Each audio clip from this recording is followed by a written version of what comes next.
बच्चों बहुत स्वागत है आप लोगों का केमिस्ट्री क्लास में। मैं हूं आपका केमिस्ट्री टीचर सुनील यादव।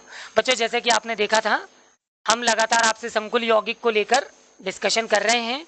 मैंने आपको लास्ट क्लास में संकुल यौगिक और कार्बोधात्विकी ये जो अध्याय है हमारा, उससे आपको अवगत कराया था और मैंने आपको इसमें लिगेंड और जो यौगिक थे उनके संदर्भ में मैंने आपको बहुत छोटी सी संक्षिप्त जानकारी दी थी। बच्चों आज मैं आपको संकुल यौगिकों के आईयूपीएसी नाम लिखने का तरीका बतलाने वाला हूं। तो बच्चों जल्दी से देखते हैं कि किसी संकुल यौगिक के आयुपिक नाम लिखने का क्या तरीका हो सकता है। बच्चों अगर आप इसको थोड़ा सा बुक की शब्दावली से दूर जाकर अगर आप इसकी प्रैक्टिस करेंगे तो आप इसको बहुत अच्छे से समझ जाएंगे। मैं आईयूपीएसी संकुल यौगिकों के आईयूपीएसी नामकरण कराने के लिए क्या करता हूं, एग्जाम्पल के आधार पर रूल्स आपको समझाता हूं।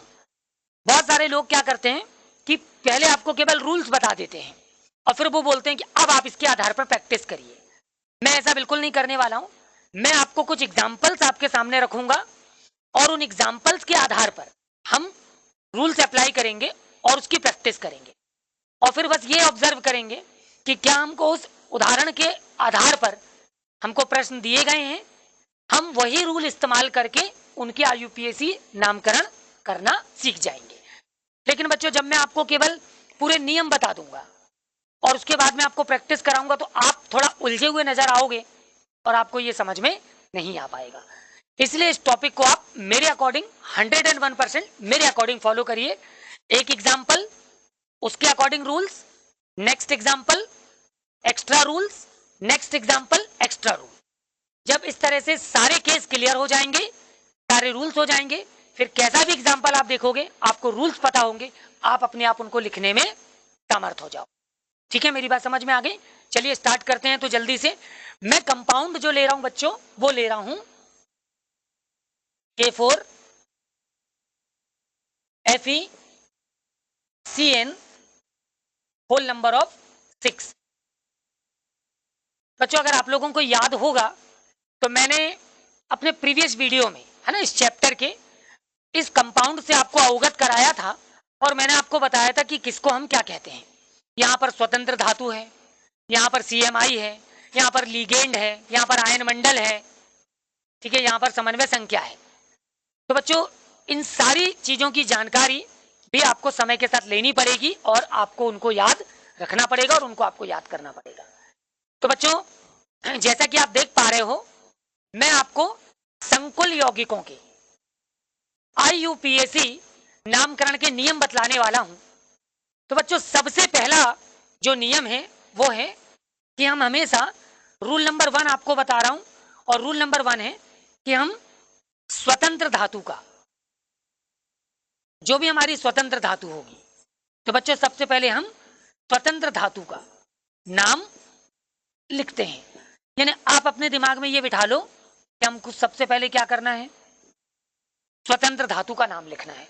और ये नाम हम कैसे लिखेंगे बच्चों, तो ये नाम हमको लिखना होगा आवर्त सारणी, आवर्त सारणी वाला वास्तविक वास्तविक नाम।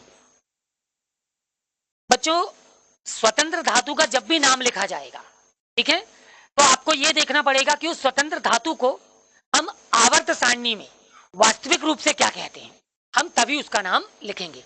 बच्चों यहां पर ध्यान देने वाली एक चीज और है कि गुरु कोष्टक के पहले ना, ये जो गुरु कोष्टक है, देखिए ये जो गुरु कोष्टक है, तो गुरु कोष्टक के पहले जो धातु होती है यानी लेफ्ट साइड में ना, वही स्वतंत्र धातु मानी जाएगी।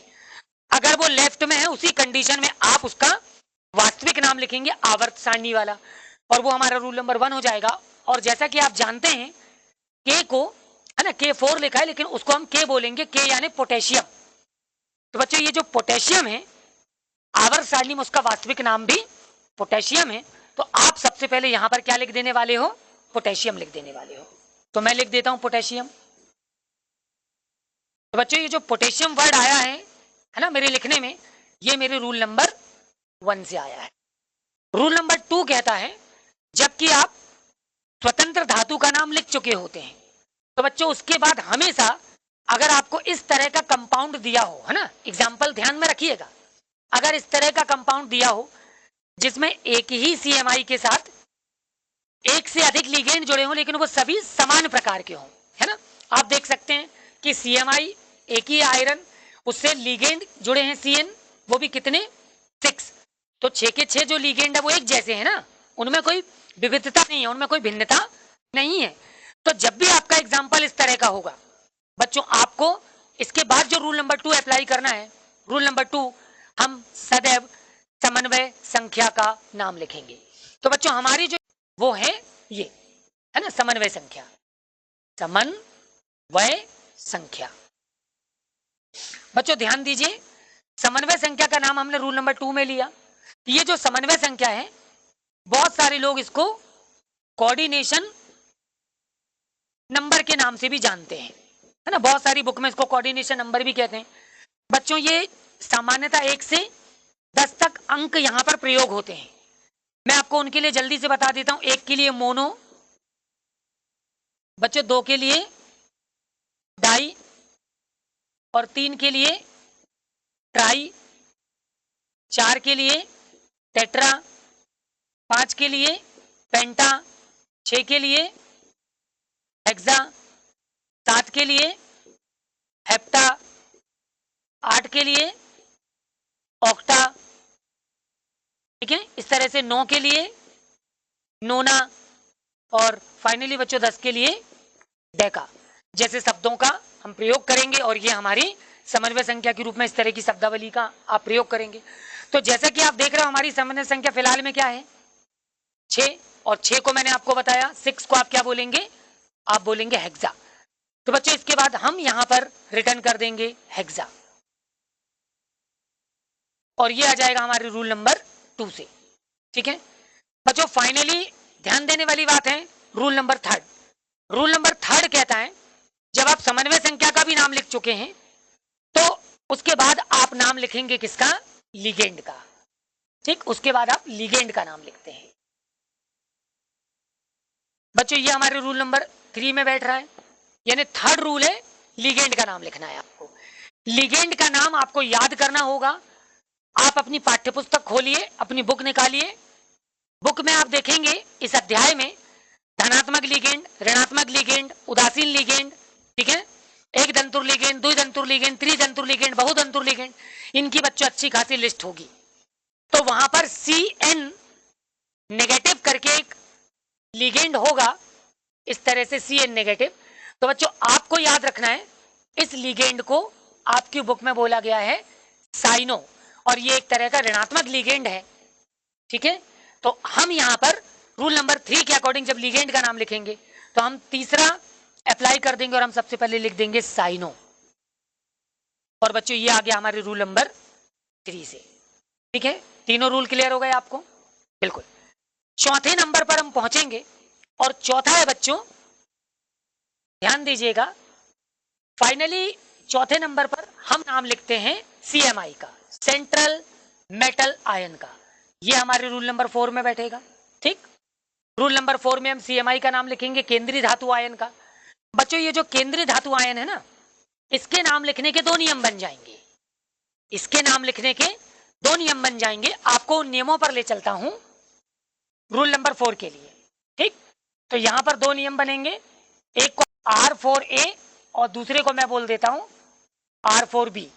तो R4A में क्या होगा, आपको यह देखना है बच्चों, जब स्वतंत्र धातु आपके समकुल यौगिक में बाईं तरफ जुड़ी है, मतलब लेफ्ट साइड जुड़ी है, तो उस कंडीशन में जो भी आपका CMI होगा, उस CMI से जुड़े कॉम्प्लेक्स में जो आयन मंडल है ना आपका, उस आयन मंडल पर आपको ऋणात्मक आवेश मिलने की संभावना होगी, यह ऋणात्मक आवेश होगा आप कह दो। और जब यह सिचुएशन अप्लाई हो कि स्वतंत्र धातु पहले जुड़ रही है या फिर आयन मंडल के ऊपर आपको ऋणात्मक आवेश दिखाई दे रहा हो, तो ऐसी कंडीशन में हम अपने CMI का जो नाम है ना, वो प्राप्त करने के लिए क्या करते हैं आपको बता रहा हूं। तो ध्यान दीजिए बच्चों, जैसे कि आयरन की मैंने बात की, तो बच्चों आयरन जो है ये 2 तरह की संयोजकता रखता है, ये Fe +2 होता है और ये Fe+3 होता है।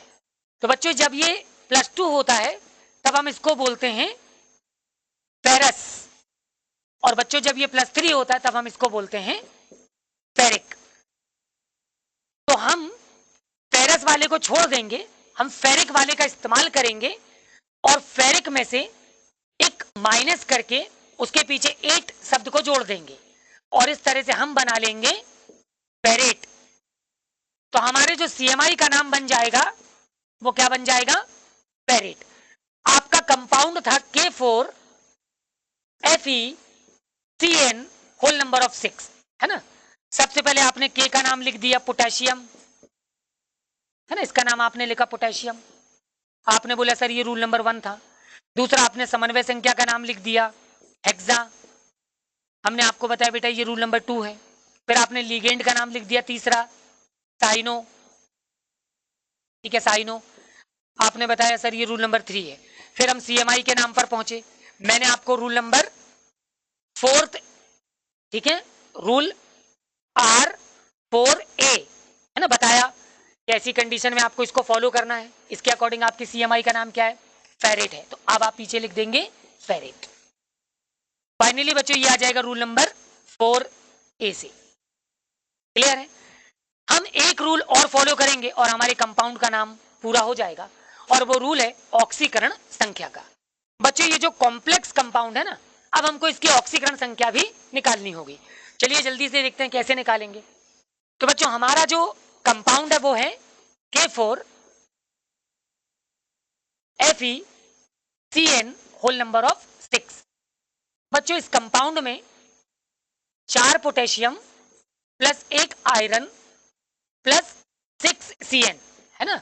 और जब कोई चार्ज नहीं है तो इक्वल में आप क्या ले लोगे? 0। बच्चों पोटेशियम फर्स्ट ग्रुप का एलिमेंट है इसलिए इसका ऑक्सीकरण अंक +1 है। आयरन का हम निकाल रहे हैं ना, हम ऑक्सीकरण अंक हमेशा किसका निकालेंगे? CMI का। +6, साइनाइड के ऊपर -1 आवेश था, इक्वल में आपको 0 मिल रहा है। सॉल्व कर लेंगे तो ये हो जाएगा +4 plus Fe -6 is equal to 0। बच्चों इसको सॉल्व कर रहे हैं तो ये वैल्यू आ जा रही है Fe -2 इज इक्वल टू 0। बच्चों मैं इसको भी सॉल्व कर रहा हूं तो ये हो जा रहा है Fe is equal to +2। Finally आप देख सकते हैं कि जो आयरन है उसका ऑक्सीडेशन नंबर कितना आ रहा है? 2 आ रहा है। इसको लिखने का तरीका जब आप इस्तेमाल करेंगे तो कंपाउंड आपका कुछ इस तरह से था, वो था K4FeCN होल नंबर ऑफ 6, ठीक है। सबसे पहले आपने K का नाम लिखा था पोटेशियम, ठीक है, ये आया था रूल नंबर 1 से। फिर आपने समन्वय संख्या का नाम लिखा था हेक्सा, ये आया था रूल नंबर 2 से। फिर आपने लिगेंड का नाम लिखा था साइनो, बच्चों ये आया था रूल नंबर 3 से। उसके बाद आपने Fe का नाम लिखा, ठीक है, उसको आपने बोला फेरेट, और ये हुआ रूल नंबर 4A से। रूल नंबर 5 ऑक्सीकरण संख्या आपने लिखी, ठीक है, और वो आपने कितनी प्राप्त की? 2। उसको रोमन अंक में लिख देना है आपको इस तरह से 2। तो बच्चों जो कंपाउंड का आपको नाम प्राप्त हुआ वो नाम प्राप्त होगा पोटेशियम हेक्सा साइनो फेरेट 2। तो बच्चों मैंने आपको जो एग्जाम्पल दिखाया हुआ है, जब आपको कुछ इस तरह के एग्जाम्पल आपको देखने को मिल जाए तो मैंने जो रूल्स बताए आप इन रूल्स के अकॉर्डिंग अपने कंपाउंड का नाम लिखिए। बच्चों बहुत जल्दी आपसे अगले कंपाउंड के साथ भी मिलूंगा और आपको कुछ अगले रूल्स बताऊंगा। तब तक के लिए अपना ख्याल रखिए।